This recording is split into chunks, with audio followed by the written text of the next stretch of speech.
earn Fortnite loot, watching YouTube, and more. Coming up on today's episode of the latest in tech news.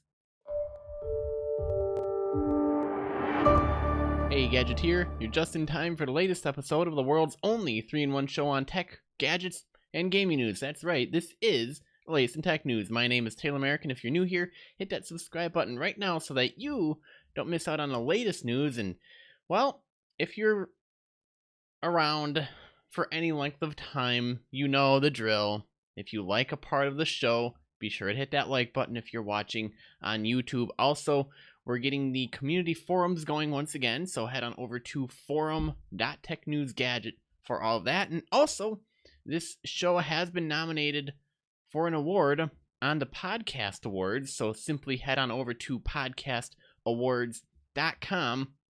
Free registration. It'll only take you a couple minutes to register and nominate your favorite shows. We are in the technology category under latest in tech news, so if you could nominate our show, it will be winding down at the end of the month, and then the voting slate begins, I believe, next month. I still haven't double checked. I should probably do that.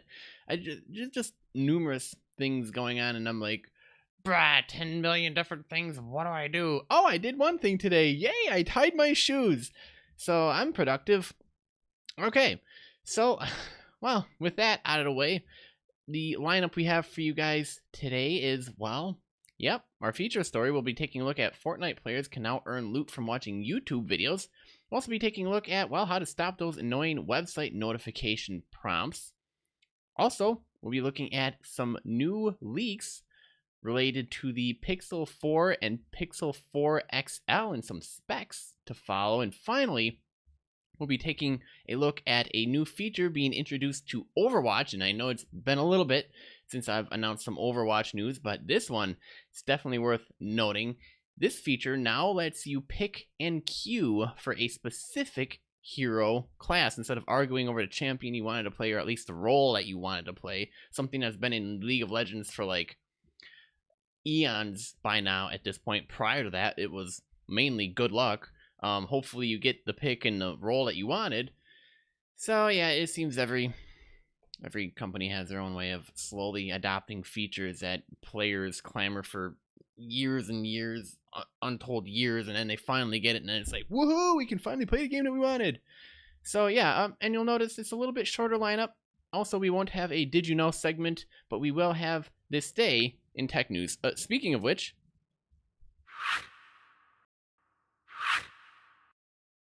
on this day in tech history, well, being that today is July 18th, 2019, on this day in 1968, Robert Noyce, Andy Grove, and Gordon Moore incorporate Intel in Santa Clara, California to build microprocessors. Their first processor, the 4004, was released in 1971 for use in calculators. IBM's choice of Intel's 8088 processor for use in the IBM PC led to Intel's emergence as the premier manufacturer of processors still to this day. Although if you were to ask me personally, I still prefer to go with AMD, but it is Intel, and they've been around for quite a while, and they've done a lot with microprocessor technology, so can't discount what they've done there.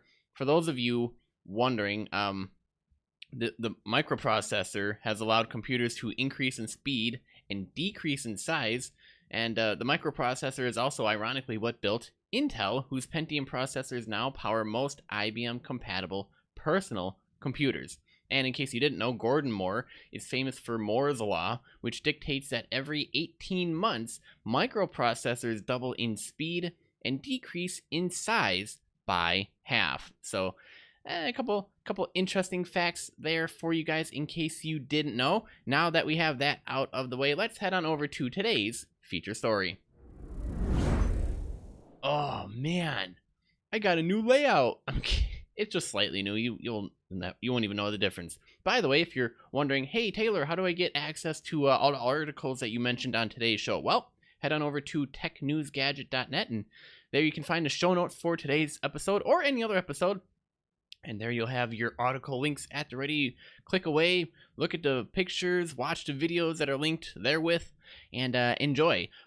I will say that it'll be a lot easier if you're listening to the show via the podcast, because if you're listening via the podcast, the show notes are directly in the podcast app, and all you have to do is tap on the article link, and it'll open it up right in that page for you. Pretty cool. Pretty simple, right? So, Fortnite players can now earn loot from watching YouTube videos, and this was announced just ahead of the Fortnite World Cup and before the final showdown happens as well. I talked about that on yesterday's show. Fortnite and YouTube, in case you didn't know, exist hand in hand, and now Epic Games is rolling out a new feature that gives players free cosmetics for watching matches on YouTube. Yep. The new initiative is called Drops and allows players to receive special Fortnite cosmetics when they link their YouTube and Epic Games account to watch certain Fortnite events, namely the World Cup that's coming up. Epic has done similar things in the past on Twitch. Considering how popular Fortnite content is on YouTube, the partnership is making a lot of sense, especially ahead of the Fortnite World Cup starting next week. So it looks like the final showdown will be happening on Saturday, the big old mech battle that we've been hoping for, and then the World Cup is next week. The event is expected to draw millions of viewers as top players compete for a collected prize pool of $30 million. Solo players will be competing for a top prize of $3 million alone. So, how do you enter, win, get loot? Well, players only need to watch 20 minutes of a broadcast to receive a drop, according to a new blog post from Epic Games. So here's how you link your account. Sign in to YouTube in a desktop browser, go to Accounts and select Settings. Under the Connected Accounts section, select your Epic Games account. If you do not already have an Epic Games account, create one and then start at Step 2. Click or tap Connect. Step 6, sign in to your Epic Games account. So, and then, it looks like they got a couple sprays and a couple gun wraps.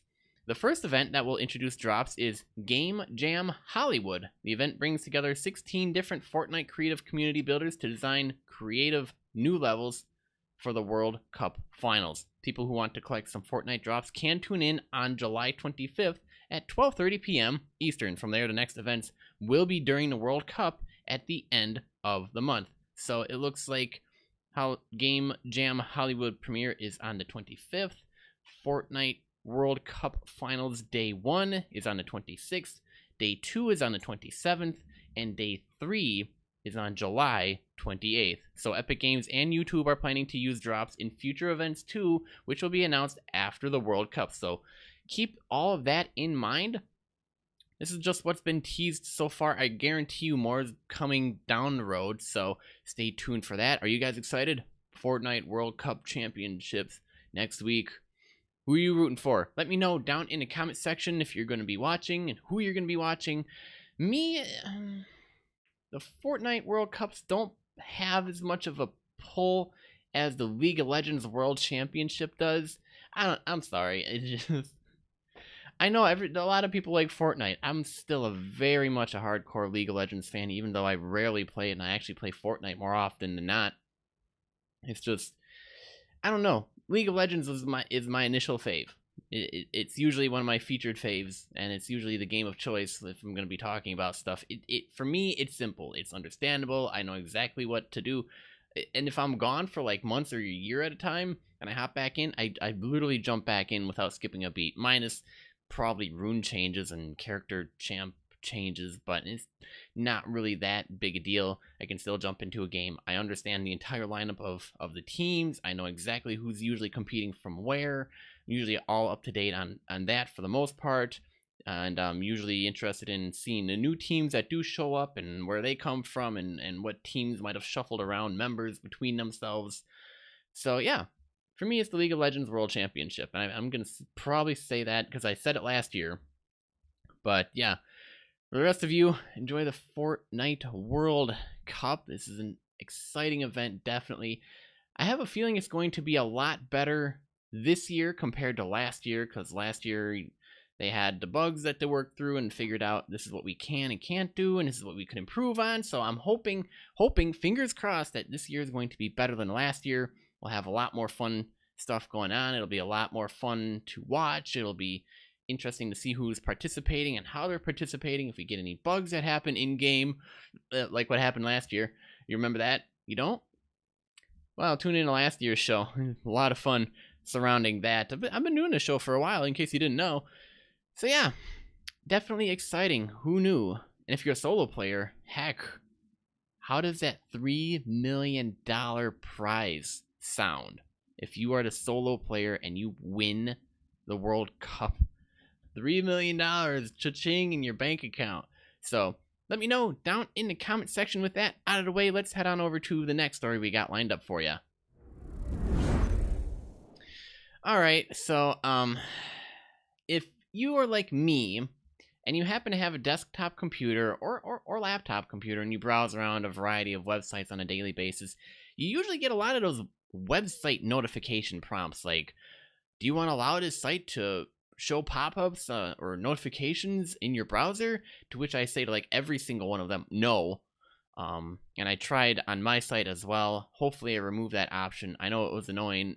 I've had it installed in the past. Now it's just this little red bell that if you are interested and you want notifications, you manually have to click. It'll show you subscribe for notifications, but it won't prompt you. At least it shouldn't. And if it does, I'm going to yell at it again and tell it not to do that. But yeah, apparently, did you know that browsing the web on a desktop computer can sometimes feel like a carefully crafted test of your sanity? You've got the ads and auto-playing videos popping up left and right, and you've even got pop-ups from sites asking you permission to send even more pop-ups in the form of notifications. It's enough to make anyone crazy. Well, don't know about you, but I almost never want a website to send me notifications, not while I'm actively looking at the site, and certainly not while it's closed. Thankfully, a minute or two of simple tweaking can stop your browser from ever allowing such invasive invitations to pester you again. So, if you're interested, they have instructions for Chrome, Firefox, and Safari. Just follow the steps below in this article. The article also goes on to say your sanity will thank you. So they go to some notifications in Chrome and then in Firefox and Safari. It's like do not disturb and turn off preferences and everything else. So I will have the link to this article in the show notes. The title of the article is How to Stop Those Annoying Website Notification Prompts. So finally got that tip squeezed in there for you, and I'll probably be taking a good look at this myself and turning off notifications or the prompts because I'm getting sick and tired of it. If I'm interested and I'm visiting a website, I don't want you to bug me the first time to say, buy this stuff, buy this stuff, buy this stuff. Notification? No, I don't even know what the heck I'm doing. I mean, most of the time I'm visiting a site. You don't want to know how many collections of websites I visit on a daily basis. I gotta visit at least like 30 new domains every single stinking day, and like 15 to 20 of them have that. It's so stupidly annoying. So yeah, this option exists for those of you like me who are annoyed by it. And if you actually do implement this, let us know down in the comment section if it worked, it didn't work. That would be great. And with that, let's head on over to the next story we got. Oh, right, gadget news. No, not really so much computer news, but we will be looking at a phone, namely the Pixel 4 and Pixel 4 XL. So there's a new leak out that reveals the key specs that we should be looking at. Now, for those of you wondering, Google Pixel's smartphone has become something of an anomaly in the smartphone market. When it comes to hype, Google Pixel's phones are always among the most talked about Android phones when they begin to leak ahead of launch. Pre-buzz, launch buzz is par for the course for any unreleased smartphone when leaks start picking up steam, of course. But what's interesting about Google phones like the upcoming Pixel 4 and Pixel 4 XL is the amount of chatter they stir up, and I guarantee you they do it deliberately. There's a lot of hype surrounding the Pixel 4 series, but when it comes to sales, they are barely a blip on the radar. Apple's iPhone, Samsung's Galaxy flagships, and Huawei's high-end handsets sell by the millions all over the world. Meanwhile, Google Pixel's phones have always been a big disappointment when it comes to sales, and things are actually getting worse, not better. Hardware results reflect lower year-on-year sales of Pixel, reflecting, in part, heavy promotional activity industry-wide given some of the recent pressures in the premium smartphone market. According to Google CFO Ruth Porat said on the company's first quarter earnings call back in April. That's right, Pixel 3 series is actually selling worse than the Pixel 2, which itself didn't sell very well according to estimates. So, will the Pixel 4 be the big break Google's looking for? Well, the short answer to that question is probably not. There's just too much competition out there right now, and the Pixel 4 and Pixel 4 XL won't have anywhere near as much support from retail sales associates as iPhones and Galaxy phones. They got those spread all over the place. On top of that, they won't be available in nearly as many markets as Apple and Samsung's smartphone lineups. They also won't have billions of marketing and advertising dollars behind them. So yeah, the odds are indeed stacked against Google's new Pixel 4 series, but it doesn't take away from the fact that we can look forward to a big upgrade this year. So for those of you who do have the Pixel 3, is what we're looking at for the 4s. Heck, Google already confirmed as much when it posted this image on one of its official Twitter accounts. And in case you're wondering, and you're listening to the podcast going, can I see something? Yep. Head on over to youtube.com/TechNewsGadget and you can watch today's podcast as a video if you so want to. The image above confirms that the Pixel 4 and Pixel 4 XL will have a new square camera array that packs 2 sensors instead of 1. These will be the first Pixel phones ever to have a dual lens rear camera, and it's still unclear exactly what purpose that second camera sensor will serve.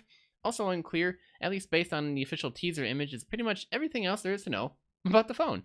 There's obviously plenty of rumors out there right now, but BGR's reliable inside sources have been able to confirm the few key specs for both the Pixel 4 and the Pixel 4 XL. First, we can confirm that the Pixel 4 and Pixel 4 XL will have slightly larger displays than the 3's. The 4's display resolution is 2280 by 1080, while the Pixel 3 had a 2160 by 1080. Meanwhile, the larger Pixel 4 XL is 3040 by 1440 pixel display, which is an upgrade from the 2960 by 1440 pixel screen on the Pixel 3 XL. On top of that, we can confirm that the Pixel 4 and the XL will both come with 6 gigs of RAM, which is an upgrade compared to the 4 gigs of LPDDR4X RAM in the Pixel 3s. We also know conclusively that there will be a 128 gig storage option on both the Pixel 4 and XL, though it's still unclear what other capacities will be available. It's also not clear if the higher-end Pixel 4 and Pixel 4 XL models might come with additional RAM, but it's not really something Google's done in the past, so they aren't expected to announce them until sometime in October, so there's still plenty of time to learn more ahead of the release in just over 3 months. And if you're listening 3 months from now, well, hello from the past, future person. Hopefully it lined up with what your predictions were, and it's actually right. I can't really say any more, but that's the Pixel 4. So bigger screen, more RAM, and more storage. There you go. With that out of the way, let's head on over to today's final article. Yes, Overwatch gaming news for the last article that we got. So for those of you listening and tuning in to Overwatch matches all over the world and who love playing Overwatch, I haven't picked up the game in a couple of months, so shame on me. I know, but I got news to report. I found this for you guys, so at least be happy with that. So Overwatch is finally letting you pick and queue for a specific hero class. And no, it's not live yet. It's not live, but it is in the process, which usually means give it a patch or two and it usually hits live. So players have been asking it for years, and finally it's arrived. Blizzard is introducing role queue to Overwatch. From today, players in the PTR will be able to beta test a feature that allows them to choose the role they want to play, tank, support, or damage, before a match begins. Usually this decision making happens in a fairly fraught 40 seconds before a match starts, as everyone is selecting their heroes in response to other players' roles choices. So it's not uncommon to feel bummed out as a team comes together, or somebody picks your champ that you want to play and you're the only one good at it, and so the other stupid players playing the champion apparently says, I can play a better Hanzo than you can. You watch him die like 15 times and you're like, I would only died 4, and I guarantee you I wouldn't have done that stupid move that cost us the flag game-winning point. Idiot. Anyways, but now, if you're in competitive or quick play, you can choose your role before the game starts, and the system will match two tanks, 2 supports, and 2 damage heroes to create a team. Each of the roles has its own queue, and you'll be able to see estimates for the wait times for each. This generally will be down to the number of players queuing for a particular role. There may also be rewards on offer to help balance out the distribution of players. Blizzard has also made a couple of other tweaks to ensure matches remain as fair as possible. Players will earn a separate skill rating for each role in competitive play and be assigned a tier per role based on that rating, namely Bronze, Silver, Gold, Platinum, Diamond, or Grandmaster. This will help the matchmaking system create teams on an evenly skilled basis. Role queue will affect hero balance, especially for heroes such as Brigitte, who is most potent as a third healer or tank, and as such, Blizzard is upgrading her kit to provide more healing overall while decreasing her survivability to help solidify her as more as a solid support hero. The feature is currently available on the public test region on PC, and here you go, just as I figured, will be coming to live servers starting with a role queue beta season in patch 1.39. It will be fully available for quick and competitive play from September 1st for the start of competitive season 18. So, yeah, they're finally getting that. Something that's been in League for like years and years and years at this point. But it's just like, why does it take some companies so long to just implement a very simple system? It's not that difficult. Some people are like, I'm the best Hanzo in the world. And if that's the case, look, I sit here, I pick my role, I pick my Hanzo, and oh, look at that, I'm Grandmaster at it. Well, duh, I don't want to be this Grandmaster Hanzo player and then sit here and be stuck playing Brigitte or Bastion for some odd reason. I don't know. Who knows? It's like, I want to play the 2 or 3 or 4 champions I'm good at. I can't do many more than that unless I'm like some crazy out of my mind person who just plays Overwatch for 8 hours a day. I'm looking at you, Tim the Tap Man, because you did that for a short time. Now it's Fortnite.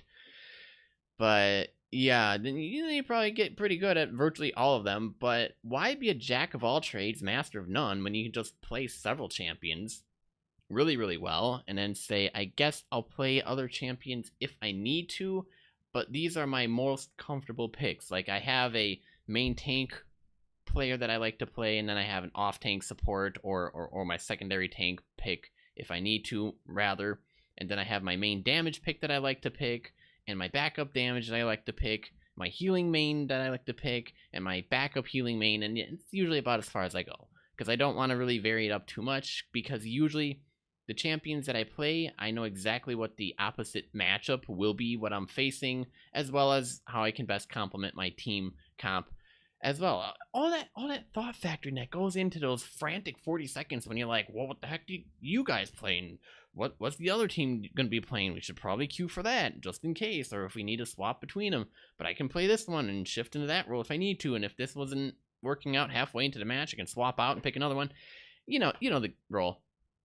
And if you're sitting there wondering, Taylor, what the heck are you talking about? Welcome to the world of Overwatch. I see you've never played a match before. I figured I'd get that out of the way. So, with that out of the way, drop in the comments if this is something that you're looking forward to, if you're excited about it, if you want to learn more about it, if you're part of the PTR and what your thoughts are on it so far.